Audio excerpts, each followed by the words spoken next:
कामाक्षि देव्यम्ब तवार्द्रदृष्ट्या मूकस्वयं ककविर्यथासीत्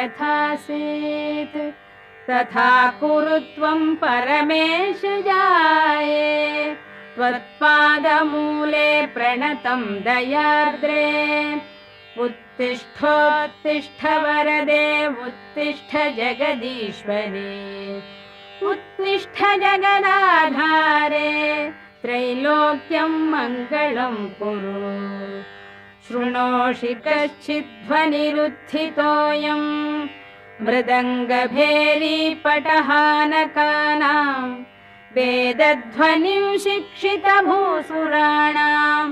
शृणोषि भद्रे कुरु सुप्रभातम् शृणोषि भद्रे ननु शङ्खघोषं वैताళिकानां मधुरं च गानं शृणोषि मातप्पिककुक्कुटानां ध्वनिं प्रभाते कुरु सुप्रभातम् मातर्निरीक्ष्य वदनं भगवान् शशाङ्को लज्जान्वितः स्वयमहो निलयं प्रविष्टः द्रष्टुं त्वदीयवदनं भगवान् दिनेशो ह्यायाति देवि सदनं कुरु सुप्रभातम् पश्याम्ब केचिद्धृतपूर्णकुम्भाः केचिद्दयार्द्रे धृतपुष्पमालाः काचिच्छुभाङ्ग्यो ननुवाद्यहस्ताः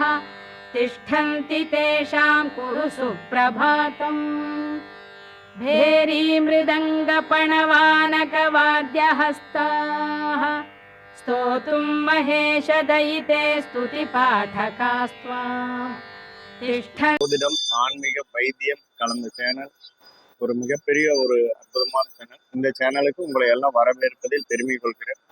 இன்னைக்கு நம்ம வந்திருக்கக்கூடிய இடம் வந்து பார்த்தீங்கன்னா ஈரோடு மாவட்டம் கோபிச்செட்டிப்பாளையத்தில் அருள்மிகு சாரதா மாரியம்மன் சொல்லக்கூடிய ஒரு அற்புதமான அம்மன் ஆலயத்துக்கு வந்திருக்கிறோம். இந்த ஆலயத்தினுடைய சிறப்பு வந்து பார்த்தீங்கன்னா இந்த அம்மனை வந்து வேப்பிலைக்காரின்னு சொல்லி ஒரு சிறப்பான ஒரு வழிபாடு சொல்றாங்க. மிக சக்தி வாய்ந்த அம்மன். இந்த அம்மன் வந்து பார்த்தீங்கன்னா கடைவீதிக்கு மத்தியில எல்லாத்துக்கும் தொழில் அபிவிருத்திக்காக இந்த அம்மன் ரொம்ப பிரசித்தி பெற்ற அம்மனா இந்த இடத்துல விளங்குது. இங்க சுத்தி இருக்கக்கூடிய நகைக்கடை மற்றும் அனைத்து ஜவுளி கடைக்காரங்க இந்த அம்மனை தான் பிரதானமா வச்சு வழிபாடு பண்ணிட்டு இருக்காங்க. இந்த அம்மனுடைய இன்னொரு மிகப்பெரிய விசேஷம் என்னன்னா வேப்பிலைக்காரிங்கிறது இந்த அம்மனுக்கு ஒரு மாற்று பெயர் உண்டு. அந்த வேப்பிலைக்காரி அப்படிங்கிறது என்னன்னா இந்த வெயில் காலத்துல எல்லாத்துக்கும் அம்மை போடும் அப்படிங்கிறது ஒரு விதமான நியதி. இந்த இடத்துல இந்த அம்மை போட்டு இந்த அம்மை நோயால பாதிக்கப்பட்டு அவங்க அந்த அம்மை நோய்க்கான தீர்வுகளா இங்க வந்து தீர்த்த வாங்கிட்டு போய் குடிச்சாங்கன்னா இந்த தீர்த்தத்தின் மூலமா அவங்களுடைய அந்த அம்மை நோய் சீக்கிரம் குணமாகி அவங்க ஆரோக்கியமா மாறுறது கண்கூடார இந்த பகுதி மக்கள் பார்த்துருக்காங்க. கிட்டத்தட்ட ஒரு 1000 வருடம் பழமையான இந்த கோவில். இதுல இன்னொரு சிறப்பு என்ன, சிருங்கேரியிலிருந்து கொண்டு வந்த அந்த தேங்காய் இன்னும் வந்து பார்த்தீங்கன்னா செவ்வாய் வெளியில பூஜை நடக்குது. இந்த பூஜையை வந்து இந்த தேங்காய் இன்னும் கெட்டு போகாம ரொம்ப அற்புதமா இருக்கு. நம்ம நேர்லயே இந்த தேங்காயை செவ்வாய் வெளியில பார்க்கலாம். இந்த கோயிலை பத்தி இன்னும் நிறைய சிறப்புகளை வரக்கூடிய அடுத்த பகுதியில நம்ம காணலாங்க. நன்றி, வணக்கம்.